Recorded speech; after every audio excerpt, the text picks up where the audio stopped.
come fa una regista così giovane ad arrivare già al suo secondo film, ad avere subito, no, successo? Ecco, qual è il segreto magari da dire ai giovani, e non solo nel cinema, in qualunque campo? Qual è il suo segreto? Beh, allora, diciamo che non è che senti proprio questa cosa del successo, perché nel nostro lavoro una volta va bene, una volta va male, quindi non c'entra, cioè dipende, insomma, è molto così, questo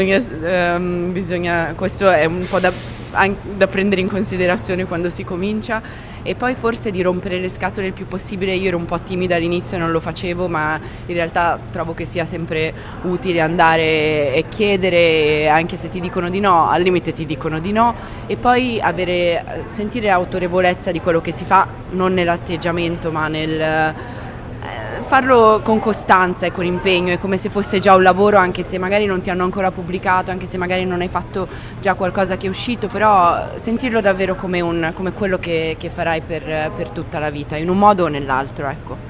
E la storia di questo film come nasce?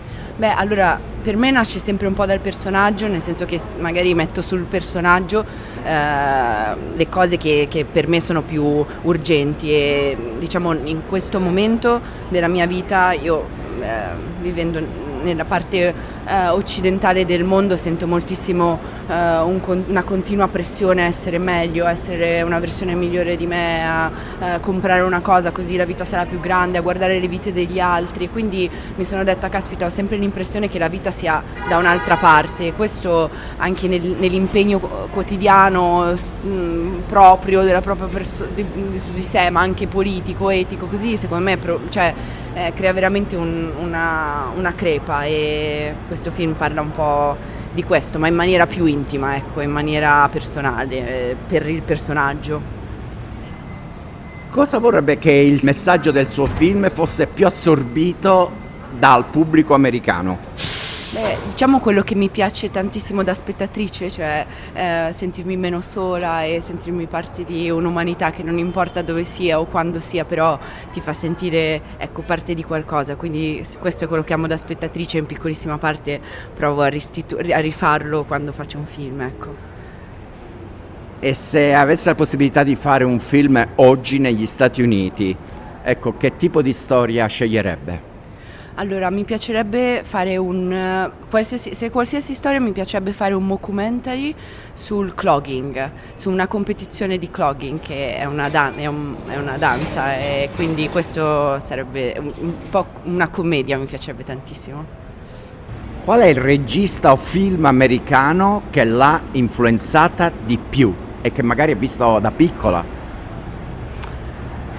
Un po', non so, io proprio ho un amore grandissimo per Jarmusch, l'ho visto di persona a Venezia questa edizione che è passata, perché ha vinto, ed è stato molto bello perché assomigliava proprio a Jarmusch, cioè proprio era Jarmusch davvero, anche non in un'intervista era così, non ci ho parlato perché ovviamente mi vergognavo, ma sì.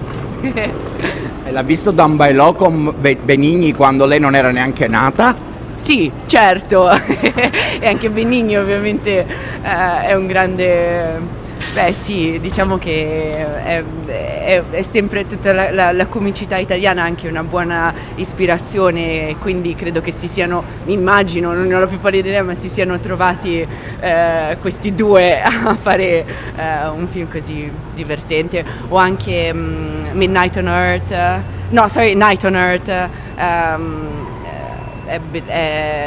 credo sia la sua parte è divertentissima, ma tutto è divertentissimo quel film, sì. Ultima domanda, New York, a parte il cinema, cosa le piace di più e cosa di meno? Allora, diciamo non è che la conosco benissimo, cioè la conosco un po' da turista, mi piace, vabbè, la metropolitana, e poi che non mi piace... l'aria condizionata. Carolina Cavalli, guardi. Okay. Among the most original voices of a new generation of Italian director and screenwriter. You see, she's always do like this. It will be very fun. And Benedetta Porcaroli.